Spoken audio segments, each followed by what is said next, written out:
Okay, hello, good evening, everyone. This is our third session from 6:30 to 6:45 scheduled. Um, and this room I'm going to be starting my slide deck now. So this is the room for computer science A-level at Prendergast. So hopefully you're in the right place. I'm going to go through this slide deck. Hopefully it will answer most of your questions as we go through with this. But if you do have any questions, obviously you're free to post them, and I will. And what I will do is I will answer them. I will just speak them out, to be honest, rather than just answer them. And I'll answer them as we go along, or maybe at the end. Now, I've already had a question come in already at the very start here, which says, what is the difference between computer science and ICT? So hopefully, if you don't mind, I'll answer that slightly at the end of this presentation. And I'll sort of gather anyone who wants to answer any other questions, I'll gather them all together and do it at the end.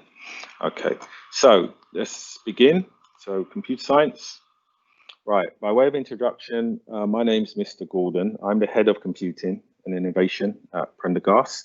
Now, our department encompasses computer science and IT. So as someone's mentioned in a question about ICT, we actually encompass both. And there is another session going on where we talk about our BTEC IT course, but this one is in particular is about the computer science course. I've been teaching for about 10 years now in computing, and prior to that I came from industry. I was in industry for several years before that. Okay, so about this presentation, I'm gonna do go over a few interesting innovative things going on in this field, discuss the A-level in general, talk about why maybe you want to think about studying A-level at Prendergast, some course detail, and then finally answering any questions you have or that you post. Okay, so the number one, the world of computers, as I put here. Interesting things going on in this field, which I often share with students across age ranges, which we get some really good, interesting feedback and debate about, is what I can see. What I'm showing you here is a couple of things I've picked up from the last year or two, which have sort of made the news.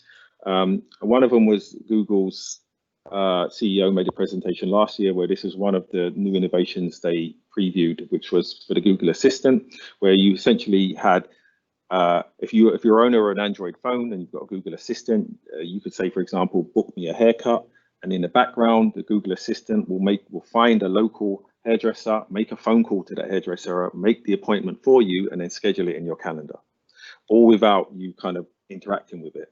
But what was interesting was they played the conversation that the computer, the machine, had with the human, and the human had no idea they were talking to a machine, which raises other issues. But it was interesting the way the level of technology is reached. So obviously, I would, later on I'll session you Google that event, and if you've not seen it, and see what happens. On the right hand side here, we've got Amazon Go.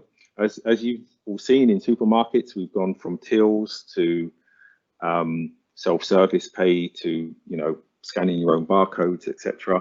And this is one step further, where you just walk in a store, put items directly into your bag and walk out, and you have a system of computer vision, machine learning, artificial intelligence, which works. There's a lot of technologies involved here, which essentially works to make it work.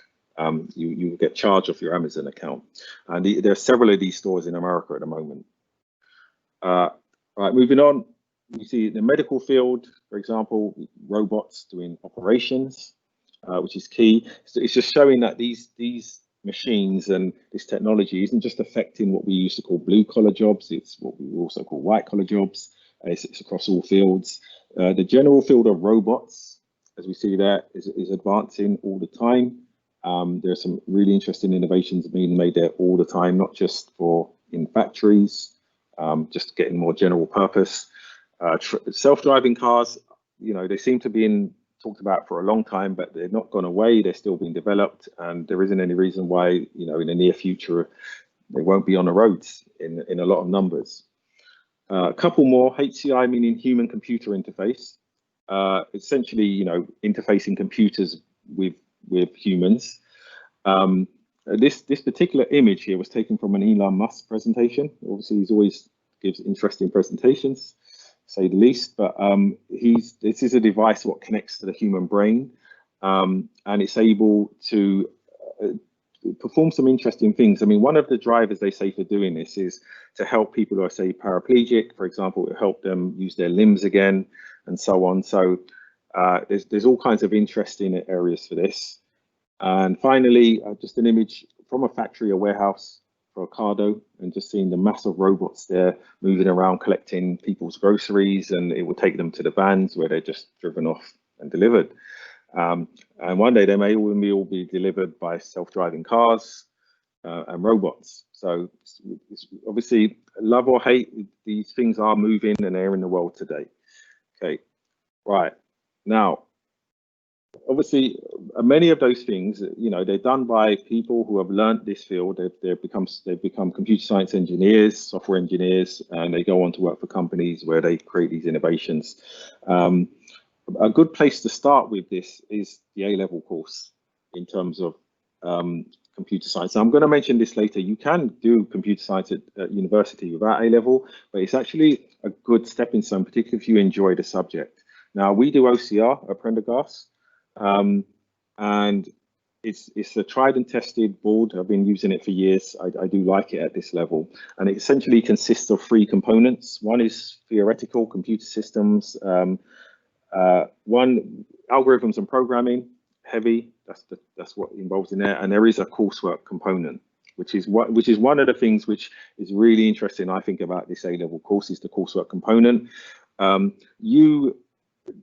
And this is not, you know, this is not an insult to anyone, but you're unlikely to make any kind of innovation in the field of theory or algorithms and programming while you're doing your A-levels. You may do if you study this later on a degree and want to do PhDs or something, but not while you're doing A-level. But as a 16, 17, 18-year-old, you could produce something in your project, which is quite amazing, even at your age.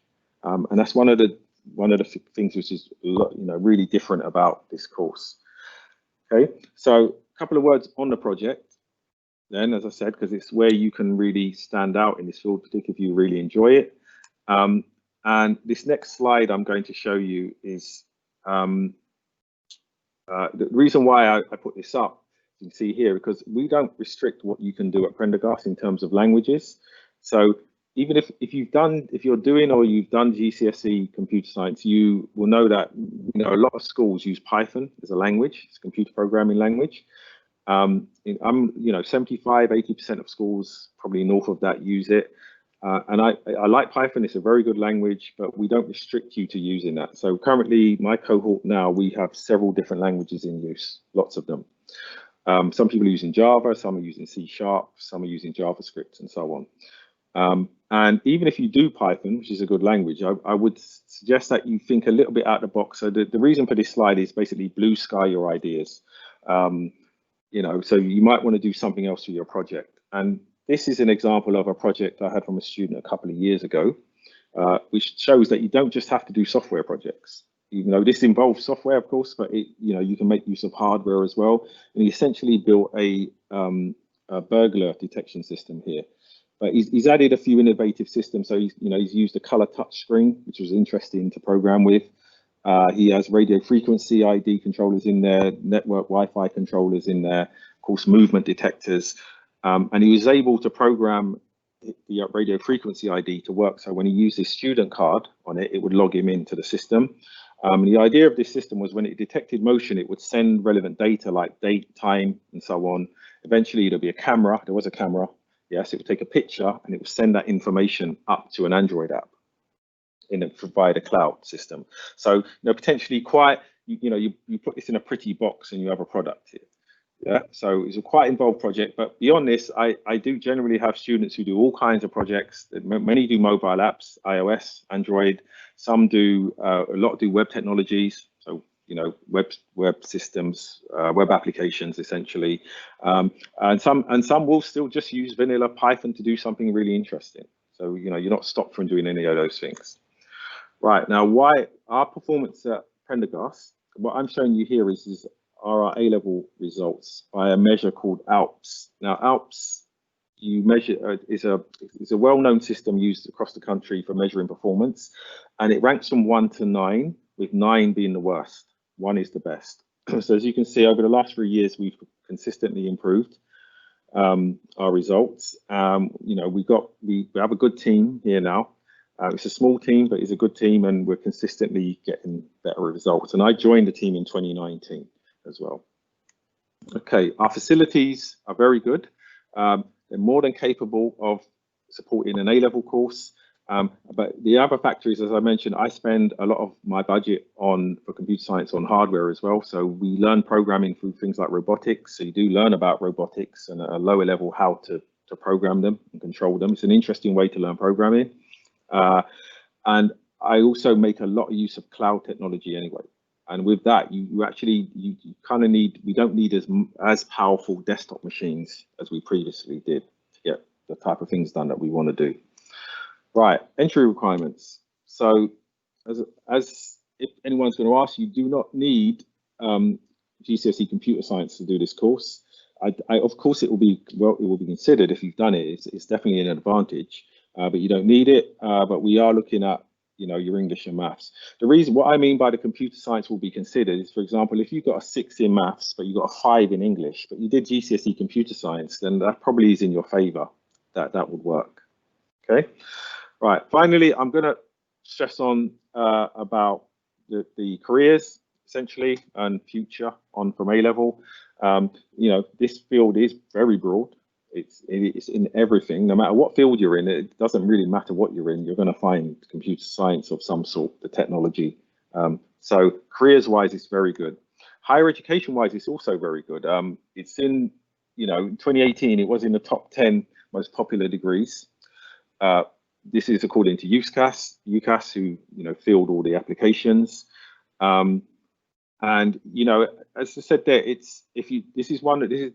coming back to why I'm saying one of the reasons to do an A-level in computer science is that you will find that if you do an A-level and then you take it up at a degree level, you'll find the initial year or so of your degree very easy, because it's you know, a lot of the A-level material is essentially undergraduate material.